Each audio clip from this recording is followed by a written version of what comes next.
Lahat bang tao ay nakakaranas ng problema? At paano natin hinaharap or tinitingnan or sinosolve ang problema? Good day, ladies and gentlemen. This is Sunny of Sunrise 75 Channel, the home of educational and positive videos. Ayan, na-miss ko kayong lahat. Hello, hello sa ating mga followers and subscribers. Pinabati ko po kayong lahat sa dakuman ng Pilipinas or maging yung ating mga followers and subscribers, mga kaibigan, dyan sa iba't ibang bansa, sa iba't ibang panig ng daigdig. So, sa pagkakataong ito ay napaka-exciting po ng ating pag-uusapan. Ito ay tungkol sa problema. Lahat bang tao ay nakakaranas ng problema? At paano natin hinaharap or tinitingnan or sinosolve ang problema. Ayan, so I would like to share to you some of the passages from this book, The Purpose-Driven Life ni Rick Warren. No? I'd like to share to you some of the passages from this book. Sabi dito, there is a purpose behind every problem. Laging lahat ng bagay sa buhay ay wala namang aksidente. At lahat ng bagay ay na nangyayari sa atin, for example, ay meron ng purpose. Kasi nga hindi siya aksidente. Lahat ay meron ng purpose. Bakit nangyayari sa atin? Kasama ang mga challenges, ang mga problema. Why are we talking about this? Kasi if you're going to look at the reality, no? Yung mga nangyayari sa atin sa paligid, napakaraming mga challenges, napakaraming mga problema. At makikita nyo rin, there is a growing number for those people who are so stressed, no? They claim to be stressed. May mga anxiety, makikita mo nagpo-post sa social media, no? Maraming mga tao ang namumroblema. So, siguro talakayin natin ang ibang mga bagay na in a very practical manner, no. But of course, there are also some references. I just remember from the book Stop Worrying and Start Living by Dale Carnegie, na ang sinasabi niya doon, isa sa mga posibleng maging solusyon, no, sa ating mga problema sa buhay, sa ating mga concern sa buhay ay basically yung alam natin na meron tayo ng Panginoon. So that's very important. And while we are talking about that, gaano kadami sa mga tao ngayon ang meron ng ganong orientation?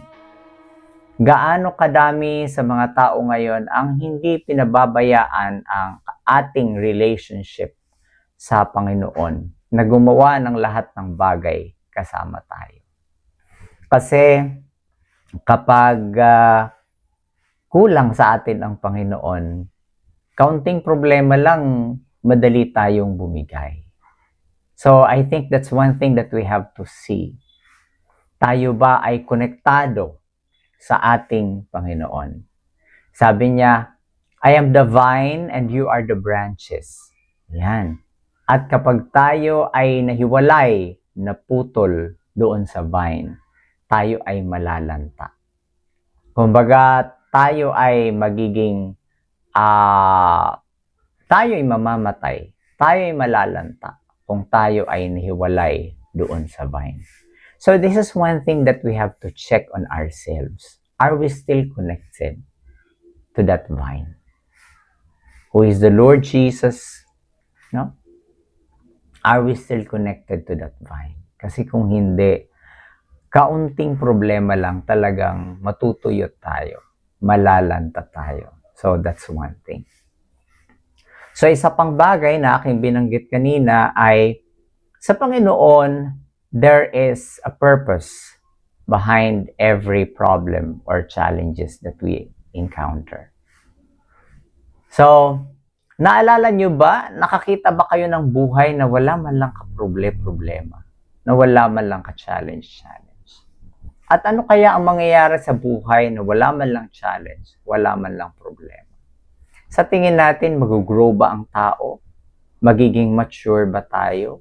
Magiging tough ba tayo? Kaya ba nating harapin ang mga mahihirap na sitwasyon sa buhay? Kung hindi tayo dumaan sa mga problema, kung hindi tayo nakaranas ng mga challenges sa buhay. So I think it is impossible. No? That's why napakahalaga ng mindset, yung pagtanggap ng realidad ng buhay na ang problema ay kabahagi sa ating pang-araw-araw na pamumuhay. At hindi lang ito nangyayari, hindi lang pinapayagan na walang saysay. But rather, these things are being allowed so that from the experiences, of course, we will learn. We will become mature, we will become tough. Tough in the sense na kaya nating harapin, i-solve, kaya nating harapin ang mga problema. And we will grow as a person that God intended us to become.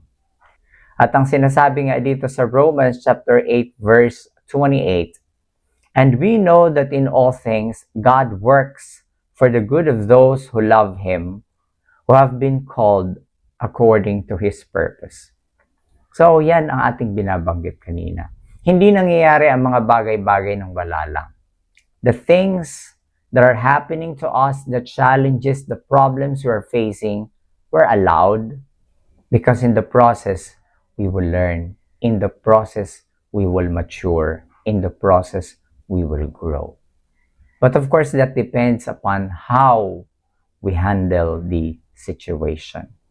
Kung naalala nyo rin ba na sa ating patuloy na pag-mature, sa ating patuloy na pag-grow, marami tayong mga sitwasyon sa buhay na binabalikan.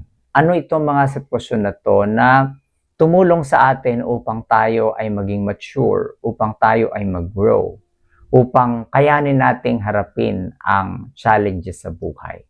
So what does it mean? Mahalaga sila. Hindi sila walang saysay. Kung titingnan natin na lahat ng nangyayari sa ating buhay ay meron ng ambag sa kung paano tayo mag-grow, mag-mature.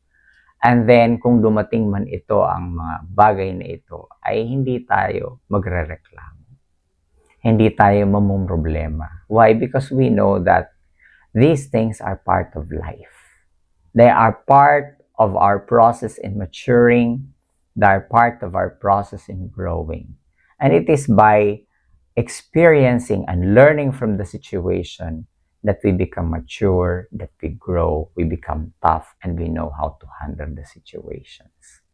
But of course, hindi lang naman dahil sa ating sariling strength, but because we are connected to the Lord, we believe these things were allowed, and we grow in the process, and because we are connected to the Lord, hindi tayo maglulupay, hindi tayo manlulupay-pay, hindi tayo mapuputol, hindi tayo mamamatay. Ano? Because we are connected to the Lord. So, hopefully, ladies and gentlemen, we've learned something from our discussion today. Thank you very much and see you in my next vlog.